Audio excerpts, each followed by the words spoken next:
ko kinaya ang nakita ko sa kusina hanggang sa, "Hello Ate Ann, tawagin mo lang akong Soraya, 40 years old." Nais ko lang i-share sa'yo Ate Ann kung ano ang nangyari sa ilalim ng mesa. May asawa na po ako kaya lang mas bata ito sa akin, 25 years old siya, ug ako 40 years old.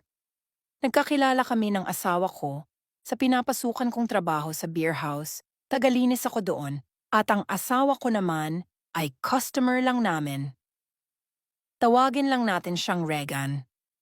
Noong una kaming nagkita ni Regan, nagpakilala agad siya sa akin.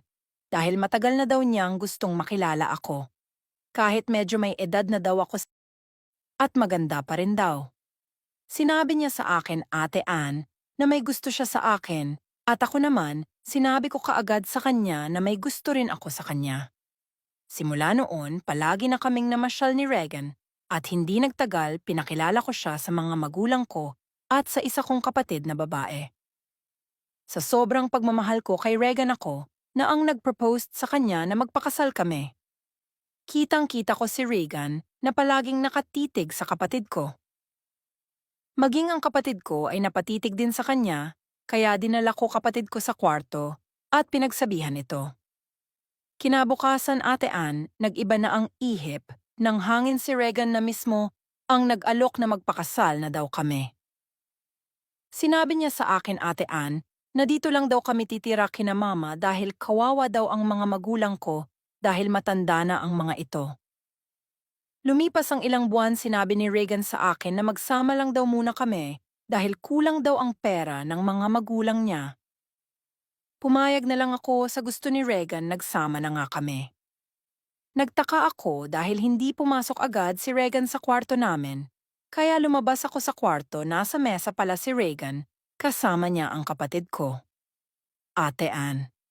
Sobrang saya nilang nagkwentuhan, hindi nila namalayan na lumabas ako.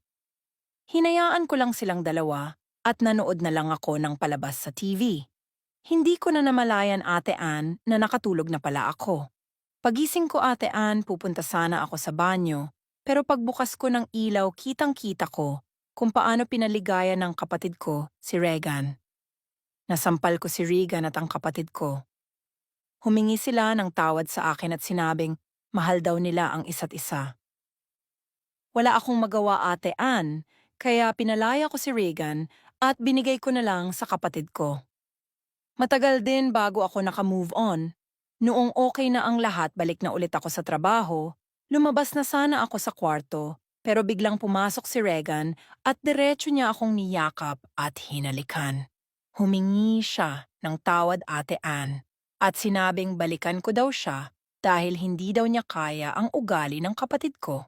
Sinampal ko siya Ate Ann at pinaalis ko sa bahay. Nagalit sa akin ang kapatid ko dahil kung bakit ko pinaalis si Regan.